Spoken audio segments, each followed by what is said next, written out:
आऊज़ु बिल्लाहि मिनश शैतानिर रजीम बिस्मिल्लाहिर रहमानिर रहीम। अस्सलाम वालेकुम नाज़रीन हज़रात, आप देख रहे हैं ज़ोया लाइफ हेल्थ केयर। दोस्तों, आज मैं आप लोगों को बताऊंगा पेट के कीड़ों का इलाज। पेट के कीड़ों का इलाज किस तरह किया जाए।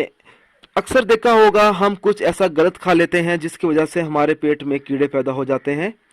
अगर आप डॉक्टर के मुताबिक कोई मेडिसिन इस्तेमाल कर रहे हैं तो वो भी इस्तेमाल करें, लेकिन उसके साथ आप ये अमल भी करके देखें। इंशाल्लाह ताला ज़रूर पेट के कीड़ों का इलाज मिलेगा। तो ये अमल किस तरह करना है, चाहे बड़े कीड़े हों चाहे छोटे कीड़े हों, इन सब से निजात हासिल करने के लिए सूरत कौसर 3 बार और 1 बार सूरत नास पढ़कर पानी पर दम करें और नहार मुँह पिएं। इसके अलावा दिन में वक्फा से 3 मरतबा एक एक दफ़ा यही सूरत पढ़कर अपने पेट पर फूंक मारे। इंशाल्लाह ताला पेट के कीड़े ख़त्म हो जाएंगे। दोस्तों, अगर आपको हमारी ये ऑडियो पसंद आई है तो इसको लाइक कीजिए और शेयर कीजिए। साथ ही मेरे channel Zoya life health care को सब्सक्राइब भी कीजिए। जज़ाकल्लाह।